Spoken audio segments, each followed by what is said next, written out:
Bon, alors je voudrais savoir quelle est la différence entre la laine de roche et la fibre de bois là. Alors, donc, ce que vous proposez. les isolants, donc vous avez le premier qui est le PSE, le polystyrène. Ensuite est venue la laine de roche. Donc elle nous sert à travailler tous les immeubles à de grande hauteur, parce qu'en fait c'est un produit qui est inflammable, donc qui est inafflammable, donc du coup on n'a pas de risque d'incendie. Donc là, sur tous les immeubles à grande hauteur, on fait que de la laine de roche. Ah oui. Après, nous on a le droit jusqu'à un R+7, jusqu'à 28 mètres de haut. Donc ça fait déjà quelques immeubles. L'intérêt de la fibre de bois, ça rentre dans la RE 2020, donc c'est pour apporter le confort d'été. Donc le confort d'été, c'est-à-dire que c'est la rapidité où la chaleur va faire à traverser le mur et à rentrer dans votre habitat. Donc on est sur des normes en PSE et laine de roche autour de 4 heures, et la fibre de bois 11 heures. 11 heures. Donc nous n'avons pas ce problème. D'accord. Et donc au niveau de la pose, c'est quasiment identique. Donc on est sur du calé chevillé. Donc calé, c'est-à-dire qu'on met de la colle pour coller la plaque et la caler sur le mur. Pour essayer de la mettre plat, au niveau assez plan. La cheville, normalement, elle doit être mise dans le plot d'enduit. Sauf que là, notre système, c'est un collage en plein. Vous voyez, il y a les traces de la spatule. Donc en fait, au lieu de faire des petits plots partout, nous on encolle tout le mur. Vous en collez tout. Parce qu'en fait, la fibre de bois ne supporte pas de vide d'air. Parce qu'il y aura l'humidité qui pourrait stagner. Ah d'accord, oui, parce que ça colle en plein. Mmh. Donc une fois qu'on a collé en plein, et bien, le lendemain, on vient cheviller. Et ensuite, on fait le système classique des ITE. Colle, trame, recolle, fixateur, finition. Et finition, d'accord. Donc ça fait quand même plusieurs couches. Et comme vous le voyez, on peut monter en couleur parce que la fibre de bois supporte ce genre de contraste, c'est de monter en température. On n'a pas de problème de dilatation et de claquement. Ah oui. Et sachant que nos couleurs, on les fait tous valider sous le coefficient d'absorption de 0,7 qui est le DTU, on n'a pas le droit d'aller au-dessus. Et cette isolation est garantie combien d'années? Alors on est sur des garanties de 10 ans. Décennales. Mais les concepteurs de maisons aujourd'hui, quand ils font de l'ITE, ils disent qu'ils ont construit pour 50 ans et non pas pour 10 ans pour une garantie.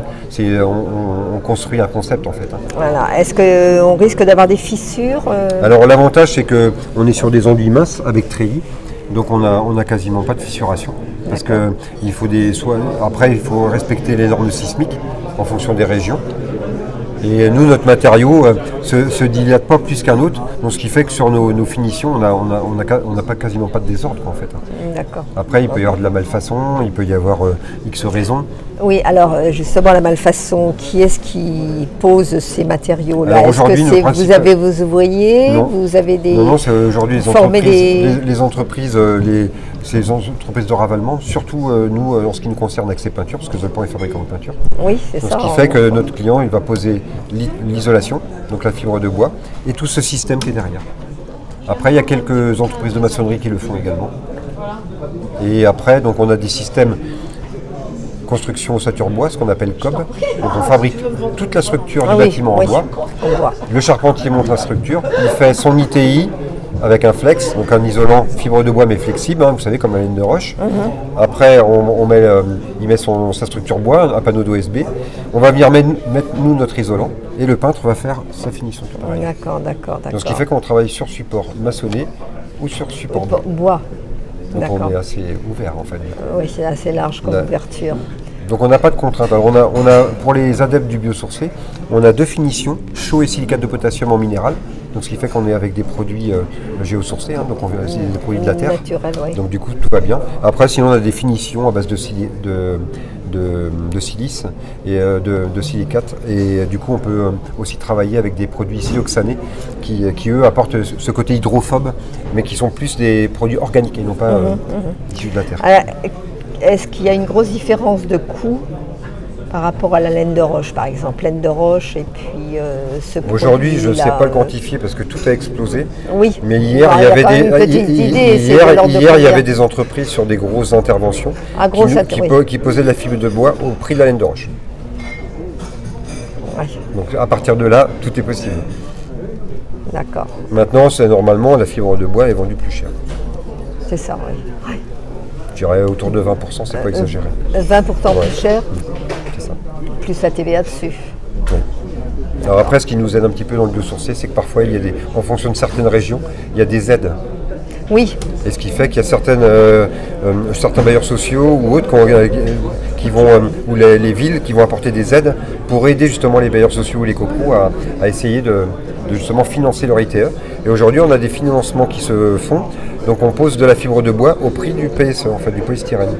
Donc c'est top, quoi. Ah, à cause de la prime. Grâce à la prime. Grâce à la prime. Mais le propriétaire, s'il pose de la laine de verre, il récupère à la place. Et ben, il va avoir un montant d'aide avec ma prime Rénov', mais il n'aura pas forcément la prime biosourcée. En fait, ce qu'il faut aller chercher, c'est la prime biosourcée. D'accord. Là, il y a des subtilités. Bah oui, parce que du coup, si vous arrivez à avoir une prime biosourcée, vous pouvez aussi vous retrouver avec sans surcoût, en fait. Donc la prime biosourcée serait apparemment plus importante que si on prend une laine de roche, éléments, oui. Les autres éléments. C'est pour donc nous inciter à y fibre de bois. Et en fait, il y a des mairies très écologiques aujourd'hui, il y a des maires écologiques aussi. Et donc eux, forcément, ils lâchent plus facilement. Aujourd'hui, il y a des grosses interventions sur des villes comme Tours et Lyon, qui sont nos deux plus gros bailleurs sociaux porteurs, parce qu'eux, ils ont tout compris et ça fait 5 ans qu'ils ont démarré et ils y vont à fond. Et la laine, cette fibre de bois est fabriquée où? Alors, ça c'est intéressant. En France? Oui. Alors la bonne nouvelle, c'est que nous, on est associés à Pavatex depuis le début et on est fidèles, donc on reste ensemble sur ce dossier. Donc moi, je vends que du Pavatex. Et la chance que j'ai, c'est que leur usine, elle est dans la forêt des Vosges. Donc on prend uniquement du bois issu de la scierie. Donc la scierie reçoit les troncs, elle enlève la douce. Donc c'est en fait le tour, tout ce qui est cintré. Elle va garder son cube pour en faire des planches. Donc tout le tour, il y a du liège. Donc le liège par rapport aux bouchons. Nous, on récupère juste les petites chutes de bois qu'il y a autour. Et ces petites chutes de bois, on n'est pas les seuls, parce qu'il y a la plus grosse papeterie d'Europe qui est là-bas, qui prend toute cette pâte à papier. Nous, on prend que les restes, vous imaginez. Donc le volume, il est énorme. Et donc l'avantage, c'est que du coup, on a une filière courte. Parce que ça sort de la forêt des Vosges, de la scierie, à l'usine Pavatex. Donc c'est tout dans le même secteur, donc on n'a quasiment pas de transport déjà. Ah, c'est bien. Donc votre produit vertueux est moins cher que celui qui vient de Pologne, alors? Ah non, c'est l'inverse. C'est-à-dire que moi, pour avoir une chaîne et recycler les produits, on est souvent un peu plus cher que les gens qui prennent la simplicité, qui broient l'arbre du premier coup. Nous, on a plus de traitement.